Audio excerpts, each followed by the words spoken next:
Hello दोस्तों, कैसे आप सब। स्वागत है आपका मेरे नए वीडियो में। दोस्तों, आज हम हिंदी पेडागोजी का प्रीवियस ईयर क्वेश्चन करने वाले हैं। जो 15 क्वेश्चन पूछते हैं हिंदी में सीटेट में, पेपर 1 और पेपर 2 दोनों में। अगर आप हिंदी भाषा रखेंगे तो उसमें 15 नंबर का आपको हिंदी पेडागोजी से पूछेगा।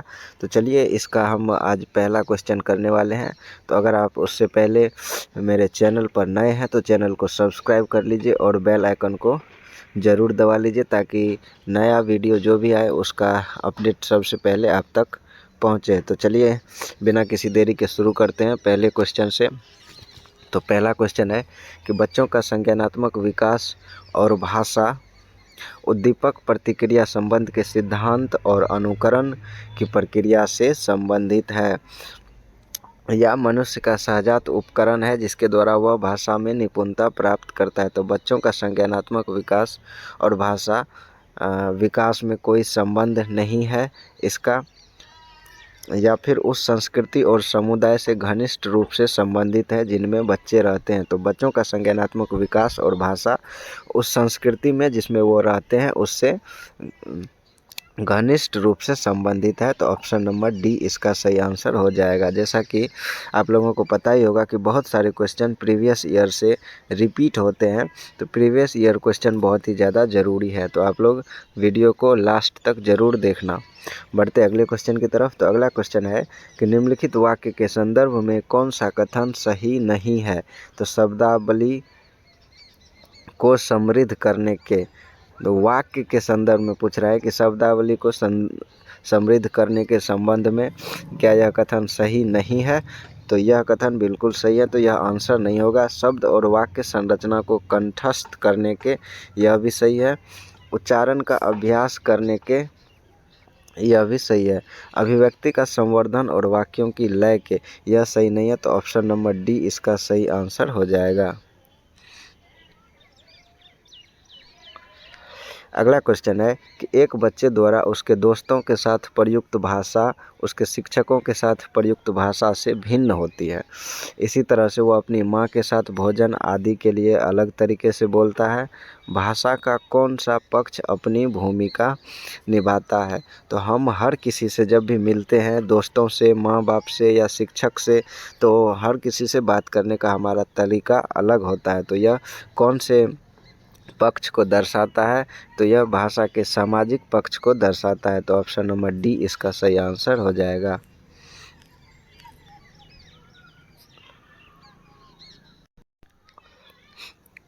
अगला क्वेश्चन है, जब बच्चे घर और समुदाय से अलग अलग भाषा अनुभवों के साथ विद्यालय में प्रवेश कर लेते हैं तो शिक्षक को विद्यालय में क्या करना चाहिए। उनकी गृह भाषा की उपेक्षा करना चाहिए, या अनुदेशन की भाषा पर ध्यान केंद्रित करना चाहिए, या उनकी गृह भाषा का प्रयोग करना चाहिए, या फिर उनसे विद्यालय में घर की भाषा का प्रयोग नहीं करने के लिए कहना चाहिए।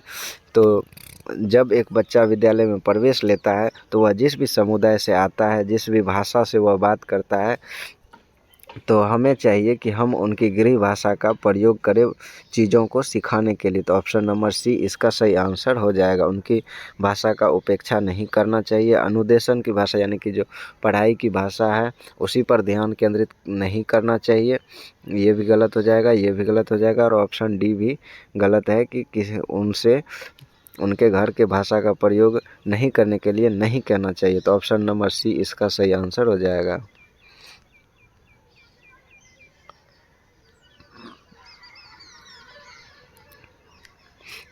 अगला क्वेश्चन है, अर्थ क्रियात्मकता या प्रैग्मेटिक्स डैश की ओर संकेत करता है।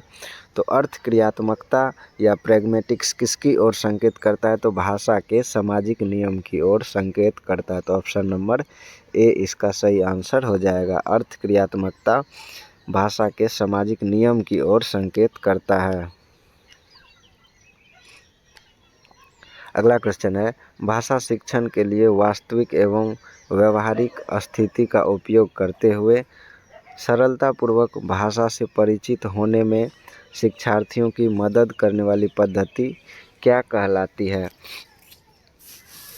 तो इसको स्थितिपरक भाषा शिक्षण पद्धति कहते हैं। ऑप्शन नंबर बी इसका सही आंसर हो जाएगा।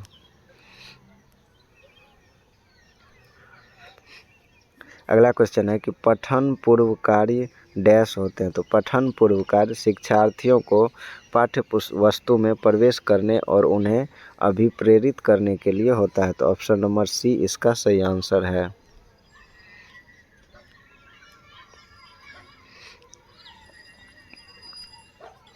अगला क्वेश्चन है शिक्षार्थी अपनी बुनियादी पठन कुशलताओं का निर्माण कर सके, इसके लिए एक शिक्षक द्वारा डैश शिक्षार्थियों को मदद करने की ज़रूरत है। तो इसके द्वारा व्यक्तिक और विभेदिक अनुदेशन के साथ मदद करने की ज़रूरत है। तो ऑप्शन नंबर ए इसका सही आंसर हो जाएगा।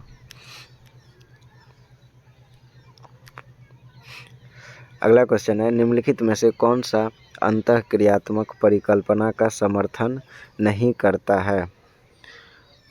चयनित विषयों पर समूह परियोजना कार्य, या शिक्षार्थियों को विनिमय के अवसर प्रदान करना, या समूह कार्य जोड़ों में कार्य और समूची कक्षा में एक साथ कार्य करना, या फिर अध्यापक द्वारा व्याख्यान और श्रुतलेख कार्य। तो ऑप्शन नंबर डी इसका सही आंसर है कि अंतःक्रियात्मक परिकल्पना का समर्थन नहीं करता है। Option number D.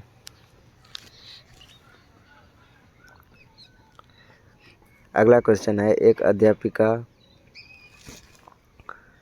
अर्घ और अर्भ से अंत होने वाले शब्दों जैसे कि विसर्ग और विदर्भ आदि का उच्चारण करवाती है। तो शब्दों के इन जोड़ों को किस रूप में जाना जाता है? तो इन शब्दों के जोड़ों को विषम जोड़े के रूप में जाना जाता है।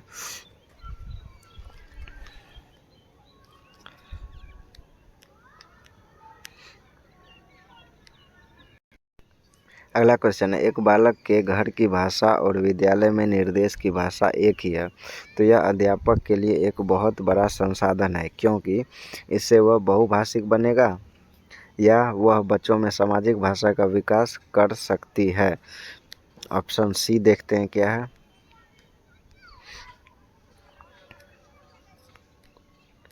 ऑप्शन सी है वह बच्चों के साथ उस भाषा विशेष में चिंतन और तर्क की उच्च स्तरीय संज्ञानात्मक गतिविधियों का आयोजन कर सकती है। तो ऑप्शन सी इसका सही आंसर हो जाएगा, जो सबसे ज़्यादा सटीक है।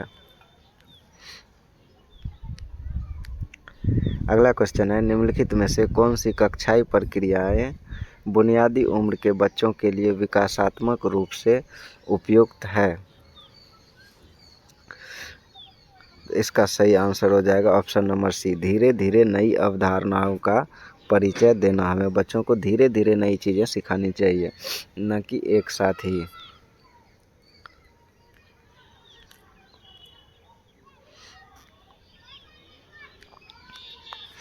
अगला क्वेश्चन है कि छोटे बच्चों के लिए पाठ योजना बनाते समय अध्यापिका ने समग्र भौतिक प्रतिक्रिया विधि पर ध्यान केंद्रित करने का निर्णय लिया। तो पाठ में समग्र भौतिक प्रतिक्रिया शामिल करने के लिए अध्यापिका को निम्नलिखित में से क्या करना चाहिए?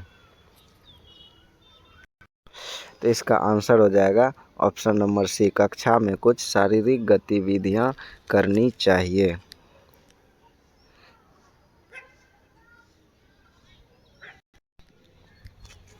अगला क्वेश्चन है कि कक्षा भी का मंजित अपने अध्यापक से अलग शैली में बात करता है। तो अपने मित्रों से कुछ अलग तरह से और 1-2 वर्षीय बच्चे से कुछ अलग तरह से बात करता है। तो इसका तात्पर्य यह हुआ कि मंजित जानता है कि सामाजिक स्थितियों में भाषा का प्रयोग किस तरह से करना है, भाषा के इस गुण को किस रूप में जाना जाता है। तो इसे उपयोगितावादी के रूप में जाना जाता है। तो ऑप्शन नंबर ए इसका सही आंसर हो जाएगा।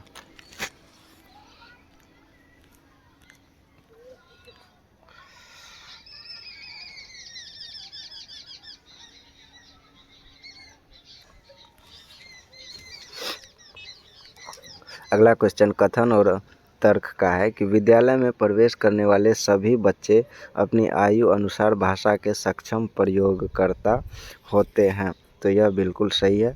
उसके बाद है भाषिक और सांस्कृतिक विविधता के कारण वे अपनी योग्यताओं का प्रदर्शन नहीं कर पाते हैं, ऐसा नहीं है। तो ऑप्शन सॉरी तर्क इसका गलत है, लेकिन अभिकथन सही है। तो ऑप्शन ए सही है, आर गलत है। तो ऑप्शन नंबर ए इसका सही आंसर हो जाएगा। बढ़ते हैं अगले क्वेश्चन की तरफ।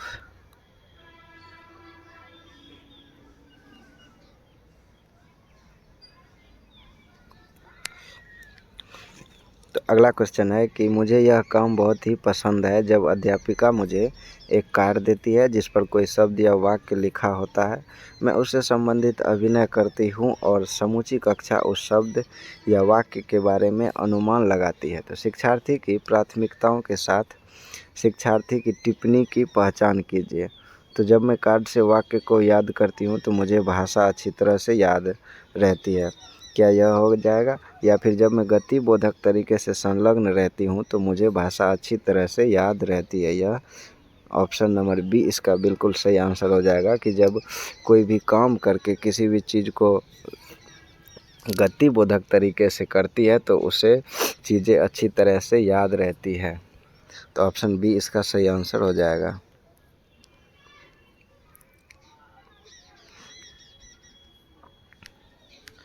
अगला क्वेश्चन है कि कक्षा में मातृभाषा की मदद से द्वितीय भाषा का शिक्षण किस विधि की चारित्रिक विशेषता है? तो मातृभाषा की मदद से जब हम द्वितीय भाषा का अध्ययन करते हैं या सीखते हैं तो उसे द्विभाषिक कहा जाता है। तो ऑप्शन नंबर बी इसका सही आंसर हो जाएगा। अगला क्वेश्चन है प्रथम पीढ़ी के शिक्षार्थी वो हैं जो अपने परिवार में सबसे पहले विद्यालय गए हैं। तो उसे प्रथम पीढ़ी का शिक्षार्थी कहा जाएगा जो अपने परिवार में सबसे पहले विद्यालय गया हो। अगला क्वेश्चन है कि एक प्रभावी भाषा शिक्षक का विशेषता क्या होता है? तो एक प्रभावी भाषा शिक्षक बच्चों को पाठ्य पुस्तक में दिए सभी प्रश्नों के उत्तर याद करवाएगा या पाठ्य वस्तु के साथ साथ अन्य संसाधनों का प्रयोग करेगा, केवल पाठ्य पुस्तक में दिए गए प्रश्नों का प्रयोग करते हुए प्रश्न पत्र का निर्माण करेगा या पूरी तरह से प्रस्तावित पुस्तक पर निर्भर करेगा। तो एक प्रभावी भाषा शिक्षक वह होगा जो पाठ्य वस्तु के साथ अन्य संसाधनों का भी प्रयोग करेगा। तो ऑप्शन नंबर बी इसका सही आंसर हो जाएगा। अगला क्वेश्चन है किसी बच्चे को उसकी लक्ष्य भाषा में निपुण तब कहा जाएगा जब उसके पास उपयुक्त शब्द भंडार हैं या और परंतु वह उसका प्रयोग बार बार न करता हो। शब्द भंडार तो है लेकिन प्रयोग नहीं करता हो, या फिर वह अपने घर की भाषा में पठन और लेखन कर पाता हो, या फिर लक्ष्य भाषा का प्रयोग और सटीकता के साथ कर पाता हो। तो यह इसका सही आंसर हो जाएगा कि जो भाषा आपने सीखा है उसका प्रयोग आप बिल्कुल सटीकता के साथ कर पा रहे हो। तो आज हम यहीं तक रहने देते हैं। 20 क्वेश्चन हमने आज किया है। अगले वीडियो में फिर से हम 20 क्वेश्चन करेंगे। तो आप लोगों को ध्यान रहे कि हिंदी पेडागोजी में 15 क्वेश्चन आपको हिंदी पेडागोजी से पूछे जाते हैं और 15 क्वेश्चन हिंदी भाषा से पूछे जाते हैं। तो यह आपके लिए वीडियो बहुत ही ज़्यादा ज़रूरी है क्योंकि प्रीवियस ईयर क्वेश्चन से बहुत ही ज़्यादा क्वेश्चंस रिपीट होते हैं। तो आप लोगों से रिक्वेस्ट है कि मेरा चैनल नया है तो चैनल को सब्सक्राइब ज़रूर कर लीजिए। मिलेंगे अगले वीडियो में। Thank you.